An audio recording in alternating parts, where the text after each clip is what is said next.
Hi guys, today I'm going to show you how I made my changing pad fit into a smaller changing table. I had some issues finding the right size, so I thought I might not be the only one, and I want to show you how I fixed my problem. And I will offer you two ways. The first one is for the people that do not sew and do not have a sewing machine, and the second one will be where you can use your sewing machine. So here we go. You're going to measure your crib or the space provided for the pad on the inside. Mine was 28 by 16, and regular standard size of a pad is 32 inches. So I looked everywhere online and I just had issues finding one. Smallest one I did find was 29, but I need 28. So here we go. This is the pad I got from Walmart. The key in buying the pad is you need to find one that has the same width. We will fix the length, but we need the same width. So mine was 16 by 32, but I need 28. So we're going to turn the pad around and I'm going to measure 28 inches and I'm going to make a mark for myself for later. We're not going to cut anything right now, but this is just for later. So as you know, the mark is 28 inches and a quarter, so you want to give yourself a little bit more space. Now I use this little tool to open up the seam at the bottom. You can use small scissors too. So you're going to have a little strip that was at the top, like this.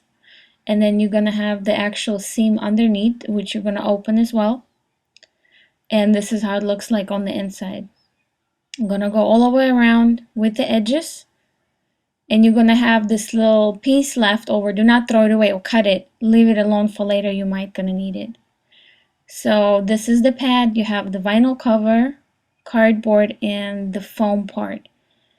Now we're going to cut all those three things, or at least two of them. You're going to measure on each one of them. The cardboard a little bit smaller. I did 27.5 because you don't want it too tight in there. 27.5 right there. I made a mark. I'm going to cut it. And now we're going to trim the foam part. This 27.5, the same thing. I used a knife for the borders. It made it easier to cut a little bit. And for the flat part, you can still use your scissors. So we're going to trim the cardboard and the foam to the size that we need, a ½ inch smaller to the size that we need. Here we go. And now you're going to put it all back inside. If you do not have sewing machine, this is what you're going to do. You're going to put all of it back inside. You did not cut the vinyl, okay? And you're going to fold the edges, the left one, then the right one. And then you're going to fold the flap top to the bottom. And you can use hot glue to hot glue it right there. And it's still going to be waterproof. And this is the step where you don't need a sewing machine.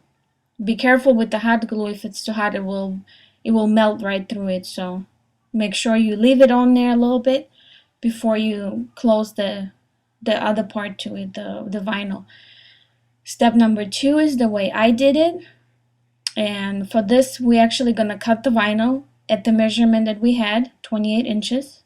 We're going to cut it all the way around. Here's cutting mine right here. And then that little piece that we had left over in the beginning, you're going to take that and you're going to sew it on exactly the same way that it was when we took it off. So here's the bottom. This is how it looks like. And then you're just going to put everything back in. Now it fits to size. I'm going to put that little, you can use the sewing machine for this part. Mine wouldn't let me get in there as tight as I wanted to, so I used actually hot glue to put it together, and it worked just fine. There, you can see it right there. I put the little strip back on.